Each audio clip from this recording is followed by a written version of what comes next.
welcome to another edition of the Sumner County Sports Show, brought to you by the Tennessee Highway Safety Office, where fans don't let fans drive drunk. I'm your host, Blaine Keller, sports editor of the Gallatin News, Hendersonville Standard, and Portland Sun.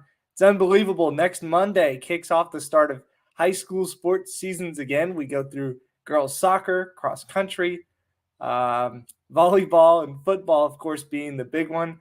And then 9 months of nonstop action for all you high school sports fans out there in the Sumner County area. Well, we've been touching on it a little bit in our month leading up to the start of the season. We've talked with Liberty Creek volleyball coach, and we've talked to Gallatin soccer coach Greg Harper. We've talked to Bill Alexander at Liberty Creek. And now, as I mentioned, I want to leave out Aubrey Feisick there, Liberty Creek volleyball coach. Took me a second to remember the name, but I got there. We've Coming back to girls soccer coverage here because Sumner County sent 4 teams to the state tournament last year. And now we're going to get to talk with another one of those teams, another one of those coaches, and Station Camp girls soccer coach Jeremy Cook, who joins us now on the Sumner County Sports Show. Coach Cook, thank you so much for joining us. No, thank you for having me on.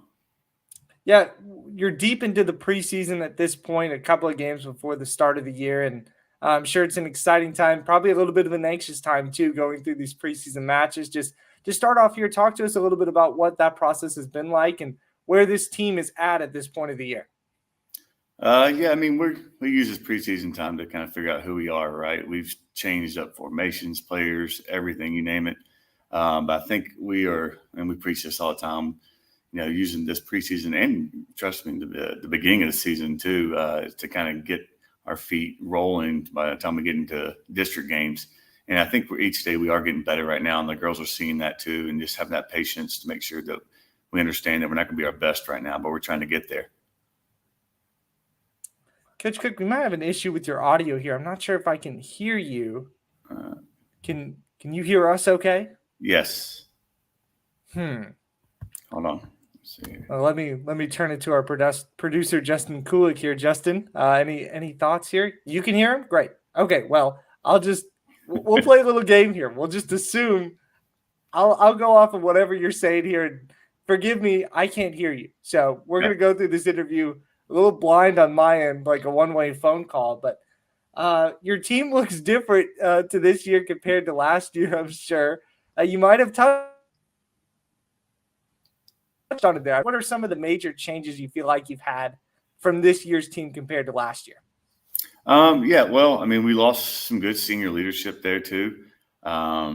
With Briley up top and then Riley in the midfield there too. And obviously the Spring Sisters aren't coming back. So we're having to figure out offensively what we want to do. But we've got a really, really strong back line with goalkeeper with Lyndon. And, we are really, really strong defensively. We're just now trying to figure out how we're going to piece together things on the attack-wise to work with Aiden, obviously, who came back. And, Reagan Rose is feeling, really, really, really well right now as far as helping her out, too. And so we got 3 freshmen that are starting. So we're trying to sort that piece out as far as the attacking part of it, where we missed out on those pieces that left. But I think, like I said before, we're getting there, and it's getting a lot better, and we're starting to score more goals now. Aiden Wood was a big part of last year's team, one of those key cogs to your state tournament run, and reigning District 9 AAA offensive MVP over the past 2 years. I saw this yesterday, 40 goals and 26 assists for her. What makes her so dangerous as a player in your system? Explosive dynamics with the ball at her feet. She can just flow through people, and then she's able to get off a quick shot, and she's really, really powerful with that shot too. She reads the game real well. Like, she knows when she gets that ball where she's going to go. She can see it ahead of time, and she can just do it with ease at sometimes. So I'm really excited. Like you said, 40 goals in the past couple of years, to see what she can do this year, especially with us going down to AA and everything else, and hoping to be able to make a good run with her. Yeah, Lyndon Perry, another one of your returnees this year in the net. And kind of looking at a group of players that return, is it more important from a coach's perspective to maybe have that goalkeeper back as opposed to maybe that position player? Oh, absolutely. I've always said this, goalkeeper is the most important position on the field. they can win you and lose you games more than anybody else, right? Because one mistake and it sucks for them because the ball's in the back of the net where everybody else, there's somebody behind them. So a strong goalkeeper, we want to build defensively, and a strong goalkeeper is the key to that, right? And, you got two good center backs now in front of her and obviously the outside too. And it's really, really important to have a leader as a goalkeeper back there because they can see the whole field. Lyndon had 9 shutouts last year for the Bison. In what ways do you think that she can kind of build off of that sophomore season that she had? Yeah, just being herself still. I mean, she's been working hard. I know she has. She's all the time going to camps, doing things with TSC and everything else. So she's always getting better. One thing I want to see her now is just to try to help our back line and be more organizational, right, and be more communicative with them as far as making sure that they understand where they need to be and who they're marking and everything else. And she does a good job with that anyway. It's just can continue to improve on that because we do have some freshmen that are in there and help them grow. Sumner County sent 4 teams, as I mentioned at the jump here, to the state tournament. And, a couple of teams over the last few years on the boys' side to the state tournament as well for soccer. I'm sure this is a question you kind of get asked a lot as one of the coaches in the area, but what overall makes this area so successful in breeding competitive soccer teams? I think it's just a good history of soccer around here. Coach Plummer did a good job as far as making Hendersonville, a staple program as far as winning state championships and everything else. And it kind of grew from there. The sport itself is just growing tremendously with MLS and everything else. And, we have a good group of both boys and girls here who play both locally for our club in Tennessee United and with TSC. And it's just a good area. The game is growing. Everybody's getting smarter. Everybody's understanding that soccer is becoming a better sport and bigger sport, and a lot more athletes are wanting to play it now. Based on what you maybe know about the landscape this year, Coach, do you see that trend continuing, both on the girls' side and the boys' side? I do. I really do. I mean, our numbers have gone down the past 6 years from like 1,800 kids to 1,000, but we still have over 40 kids come to tryouts. I mean, everybody loves the game. They see the benefit of the game. It's fun. You're playing in front of your peers, right? Underneath the lights. It's hopefully each coach does the same thing as I do, right? I just want to make it enjoyable for them, and it's a game you can do that with, right? You're staying in shape, you get touches on the ball, and it's just always a good time.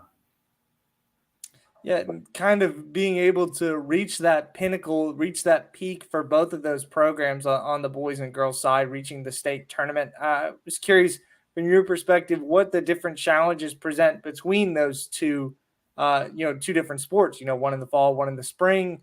What kind of challenges do, I guess, reaching the state tournament, reaching that point, present for both of those? Well, I mean, it's always a challenge, right? I mean, every team out there wants to get to the state tournament, and you have about 70 teams in each division, but only 8 get to go. So it's making sure that you're not burning the candle at both ends, basically, or you're not trying to overuse them early on. So by the time we get to that postseason, that they're done, right? They're mentally and physically done. So we're trying to have a balance as far as when do we push them, both mentally and physically. So when we get to the end, we're actually hitting our peak and able to perform at the level where we need to. Yeah, kind of going back to my earlier question about maybe seeing that landscape and that success continue both on the boys and the girls side. Just going into this season, what do you kind of know about the other teams around you, especially in this new district that you're in as well? District-wise, I mean, we know White House. We play them every year. But beyond that, we don't know a ton. We really don't. We haven't played a lot of the AA teams. There's a few we have, but we're just kind of getting our feet wet with this stuff and trying to figure it out ourselves.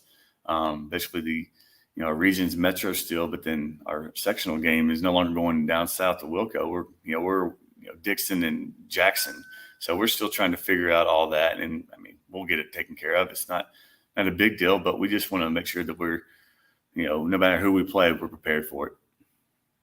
To you, is coaching boys soccer more difficult than coaching girls soccer? Is it vice versa, or is it that same level of challenge?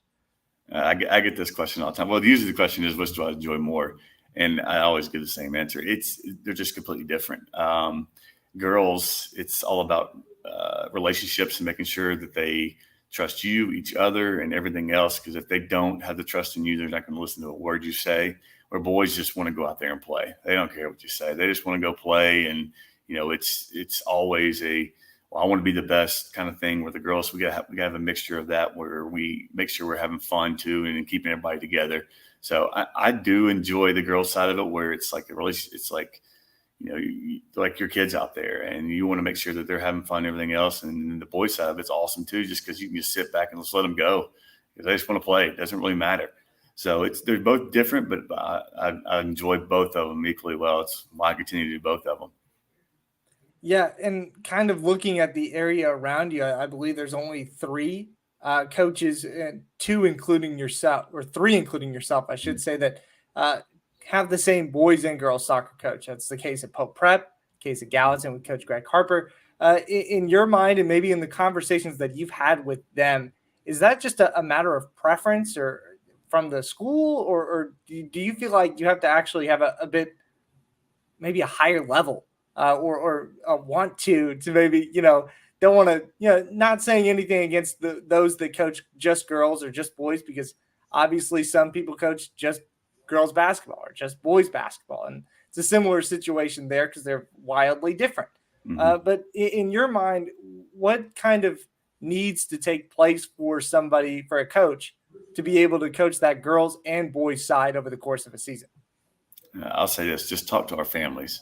You're year round. The only 2 weeks you get off is dead period, right? So it's the time constraints, right? It's always being out there, always having to do it.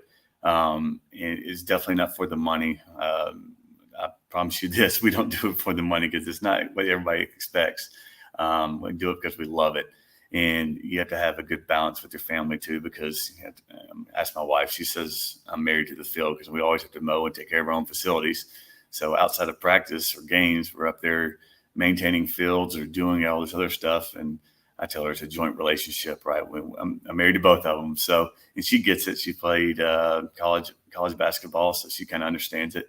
But I mean, I can see how it could be difficult for other people to be able to have to do this all year round. But I enjoy it. And the moment I start doing it for the money, I will quit. And until I stop loving it, I'm always going to be here doing both. Yeah, one more for you here, Coach. Then we'll get you out of here. We've talked about a couple of players, and a couple of teams in the Sumner County area that obviously have some pretty star talent, some nice star talent coming back. But for Station Camp Soccer this year, what's this team going to look like? And what are the goals that you guys maybe have? Some other key players that maybe we haven't touched on yet, and some key games that you have circled on the schedule. Yeah, goals. Well, I mean, like I said, we made the state semifinals in AAA last year. So moving down to AA, obviously, there's a lot of pressure on us to make sure we go out and win the state championship this year. So that would be a goal. I know the girls want extremely.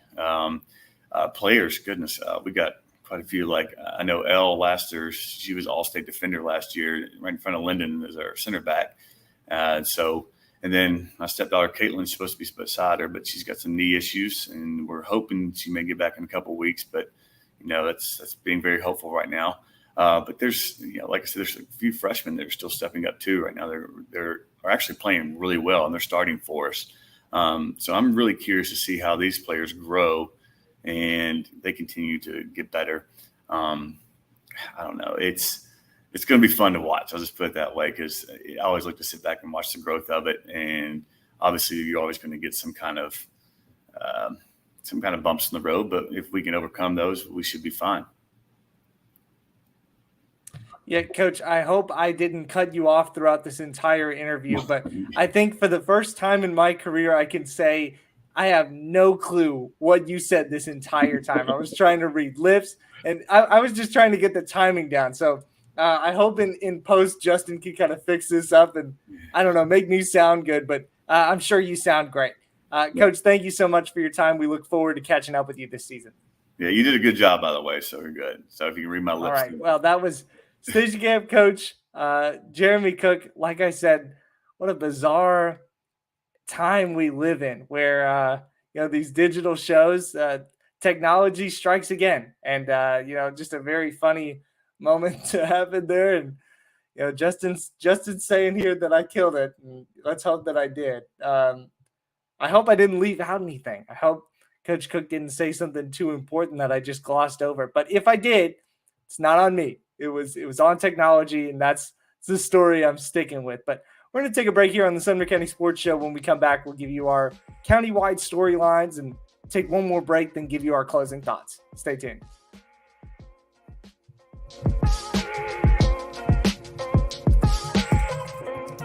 Tired of hanging lights every year? We get it. That's why Southern Nights is here to help. We install programmable lighting on your home or business so you can enjoy beautiful, customizable lighting all year round. No more ladders, tangled lights, or cold nights outside. We do the work, you do the celebrating. Call Southern Nights today and take the hassle out of holiday lighting forever. For a free quote, give us a call at 931-241-3074 or visit our Facebook page at Southern Nights. There is nothing better than drinking an ice-cold beverage while taking in a Nashville Sounds baseball game. Hi, I'm Stephanie Miller with Mornings on Main Street. The Nashville Sounds and Main Street Media Television have teamed up to promote Sunday Family Fun Day here at First Horizon Park, each Sunday home game. Just go to your favorite Main Street Media website and click on Sounds Main Street Media Day banner to register to win free tickets. And then we'll see you here at the ballpark. It's just a few cocktails at happy hour. It was just a few cocktails at happy hour. You really good try. There aren't any cops around. I didn't think there were any cops around. I drink and drive all the time. Sir, you've been in a serious crash. I need you to hang on, okay? Love your name. This is Chris Yao with Main Street Sports Today. Every show, Mo Patton and I welcome friends from all across the sports landscape, from high school coaches and reporters to national, college, and pro sports personalities. You never know who might stop by for a chat.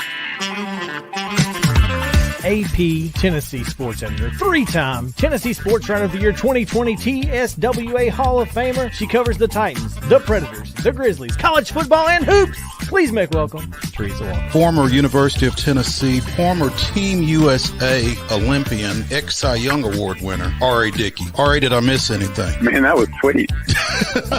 Yeah, I need to listen to that before I go to bed every night. That was nice. Has 5 sports Emmys. That's not bad for the other guy in Wham, Ryan McGee. The other guy in Wham married the best-looking girl, Bananarama, so the other guy in Wham had a pretty good life. From preps to pros, we're taking on the sports topics you care about. Tune in across Main Street Media social platforms at 2 p.m. or on demand on your podcast distribution platform of choice. It was just a few drinks. I'm good. I thought it was good. After every game, we always have a few. It's no big deal. It was no big deal. Hey, I can hold my liquor. I thought I could hold my liquor.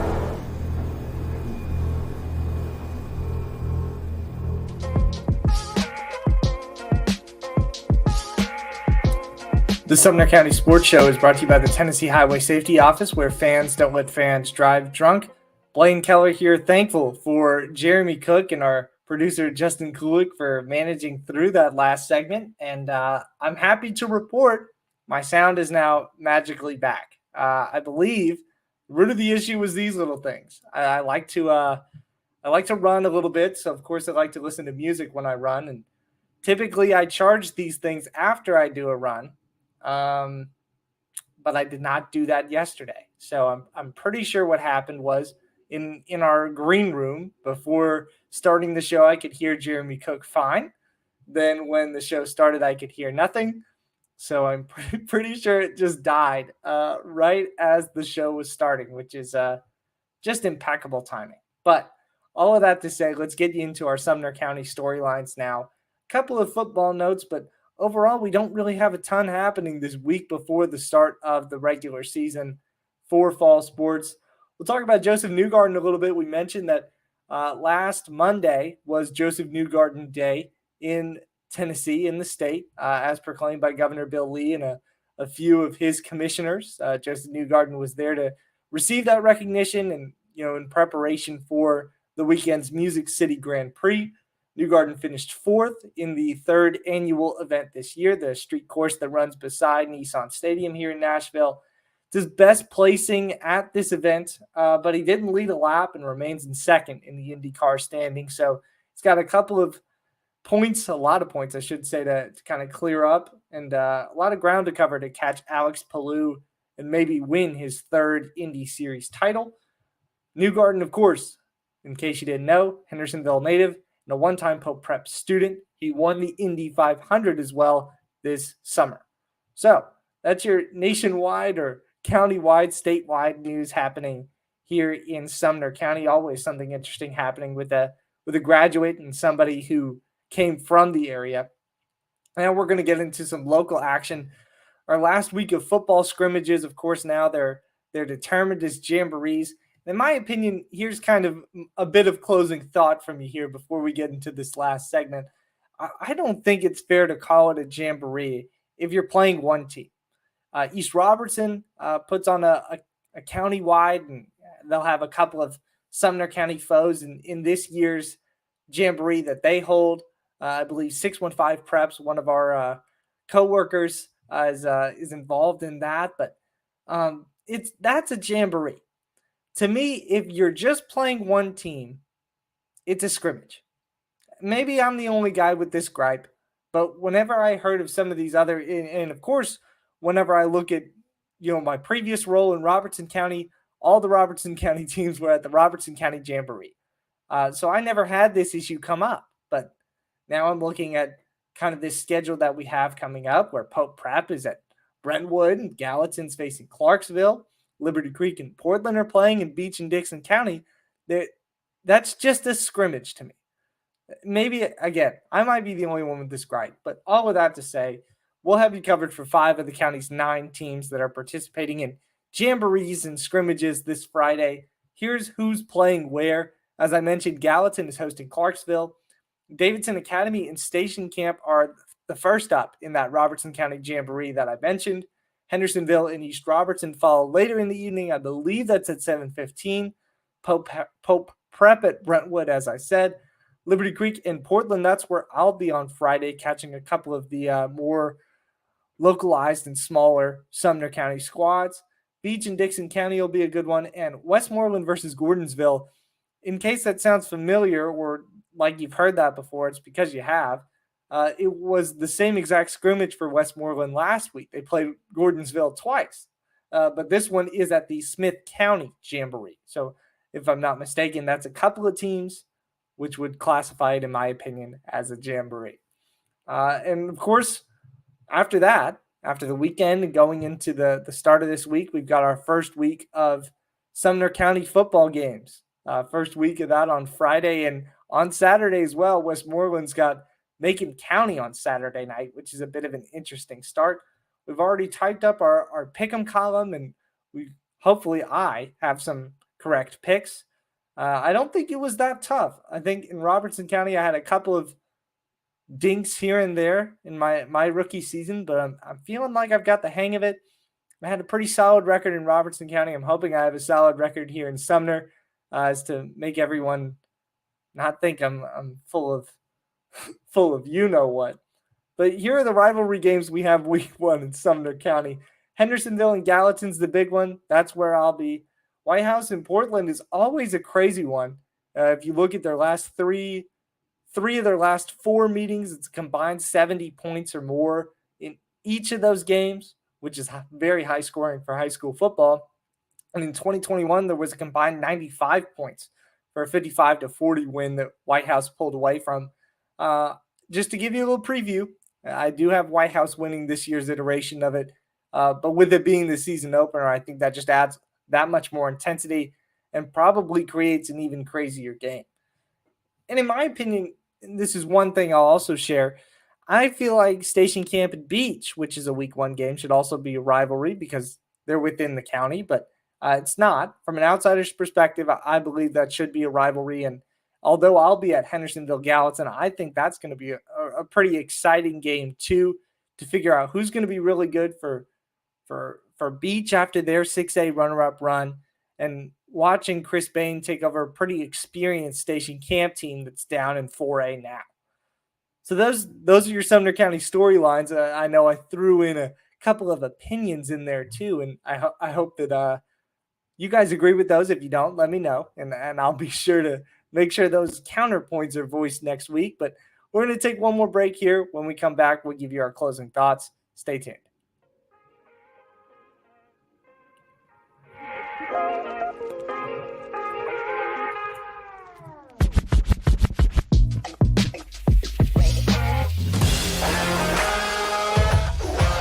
Hockey in Music City just hits different. It's one big honky-tonk party. It's the sea of gold in the crowd, the goals, the saves, the celebrations. It's an experience like no other. Experience Predators hockey all season long.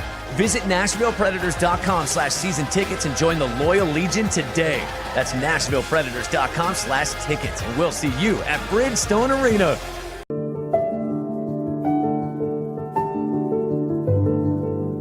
Welcome to the Omni Nashville Hotel. Urban elegance with a vintage touch. Our 800-room hotel opened up in the fall of 2013 with 746 guest rooms and 54 suites.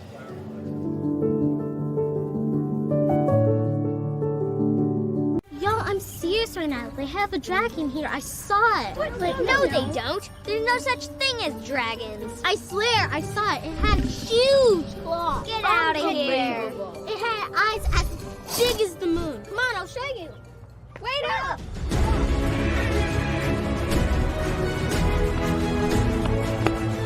Do you hear that? We're almost there. Whoa! I told you so. That is a dragon. It's just a few cocktails at happy hour. It was just a few cocktails at happy hour. You really good try. There aren't any cops around. I didn't think there were any cops around. I drink and drive all the time. Sir, you've been in a serious crash. I need you to hang on, okay? Run your name, sir.